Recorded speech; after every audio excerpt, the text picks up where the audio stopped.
بسم اللہ الرحمن الرحیم۔ غزوہ احد میں حصہ لینے سے ایک روز قبل حضرت عبداللہ بن جیش اور حضرت سعد بن ابی وقاص رضی اللہ تعالیٰ عنہ اگلے دن لڑی جانے والی جنگ کے بارے میں مدینہ طیبہ میں بیٹھ کر گفتگو کر رہے تھے۔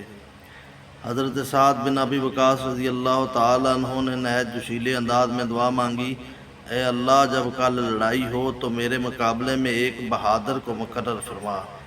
جو شخص حملہ کرنے والا ہو مجھ پر سخت حملہ کرے، میں اس پر زوردار حملہ کروں، پھر اس پر مجھے فتح نصیب فرما، میں اس کو تیری راہ میں قتل کر دوں۔ اس دعا پر حضرت عبداللہ بن جیش رضی اللہ تعالیٰ عنہ نے آمین کہی۔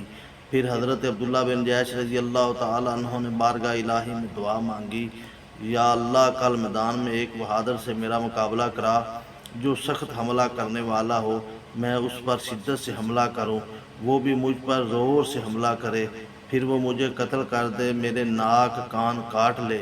جب میں قیامت کے روز تیرے حضور پیش ہوں تو کہے، عبداللہ، تیرے ناک کان کیوں کاٹے گئے؟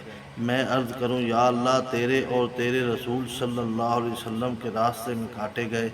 پھر تو کہے، یہ سچ ہے، میری ہی راہ میں کاٹے گئے۔ حضرت سعد بن ابی وقاص رضی اللہ تعالیٰ عنہ نے آمین کہی۔ دوسرے روز جب احد کے میدان میں جنگ ہوئی تو حضرت عبداللہ بن جیش رضی اللہ تعالیٰ عنہ بڑی بے جگری سے لڑتے لڑتے ان کی تلوار ٹوٹ گئی، تو حضور پاک صلی اللہ علیہ وسلم نے ان کو ایک ٹہنی عطا فرمائی جو ان کے ہاتھ میں جا کر تلوار باندھ گئی۔ وہ اس سے کافی دیر تک لڑتے رہے۔ لڑائی کے دوران ابو الحکم بن اخنس سقفی نے ان پر حملہ کیا اور تلوار کا زبردست وار کیا، جس سے وہ شہید ہو گئے۔ مشرکین نے ان کی ناش مبارک کا مسئلہ کیا اور ان کے ناک اور کان کاٹ دیے۔ اس طرح بارگاہ الہی میں ان کی دعا قبول ہو گئی۔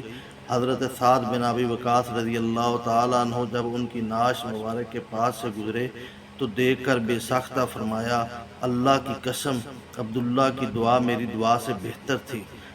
روایت میں آتا ہے کہ حضرت عبداللہ بن جیش رضی اللہ تعالیٰ عنہ کو لڑائی سے قبل اپنے شہید ہونے اور نیش کے مسئلہ ہونے کا اس قدر یقین تھا کہ لوگوں کے سامنے قسم کھا کھا کر کہتے تھے، اے اللہ، میں تیری قسم کھاتا ہوں کہ تیری راہ میں دشمن سے لڑوں گا یہاں تک کہ قتل ہو جاؤں، اور دشمن میری لاش کا مسئلہ کرے گا۔